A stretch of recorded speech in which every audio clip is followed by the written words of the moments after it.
Another popular ballad is The House Carpenter, also known as The Demon Lover. It tells the story of a married woman who runs off with a former boyfriend and suffers the consequences because he turns out to be a demon and takes her straight to hell. We're not actually going to do that one today. It's a bit long, we'll do it another time. But we are going to sing a different song about an unfaithful wife, Queen Eleanor's Confession. The central characters of this completely fictional story, I think, are Queen Eleanor of Aquitaine, King Henry II of England, and Earl William Marshall. The Queen is dying and wants to save her soul by confessing her sins. However, she's afraid that if she confesses to an English priest, he will inform her husband, King Henry, of her wrongdoings.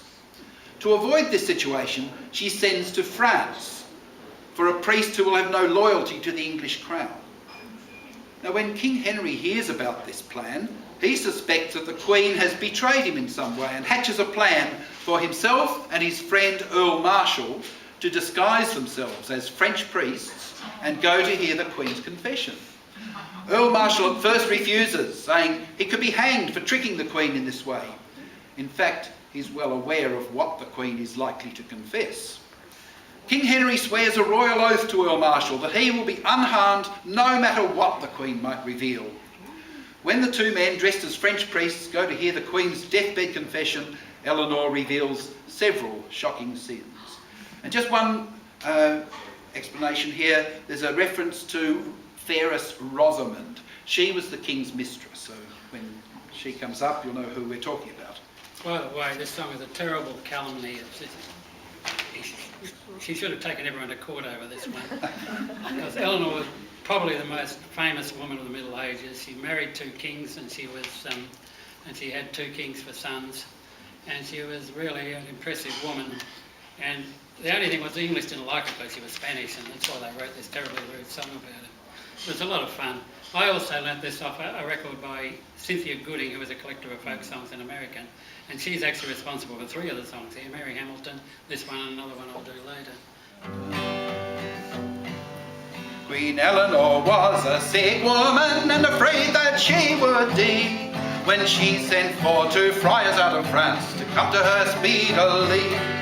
King called down his nobles all, by one, by two, by three, and he sent away for Earl Marshall to come to him speedily.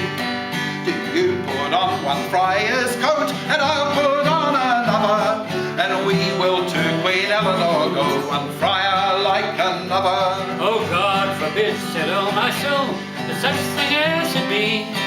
If I should beguile Madame the Queen, hanged I would be. Upon my living and my lands, my sceptre and my crown, that whatsoever Queen Eleanor says, I will not write it down. And both the tired they did go, when they came to Whitehall. The bells did ring and the choruses sing, and the torches did light them all. Are you two friars of France, she said, as I suppose you be? But if you are two English friars, then hanged you will be. Oh, we are two friars of France, they said, as you suppose we be. And we have not been at any mass since we came over the sea. The first vile thing that e'er I did, to you I will unfold. Earl Marshall had my maiden head underneath this cloth of gold. Oh, that is a vile sin, said the king, God may forgive it thee.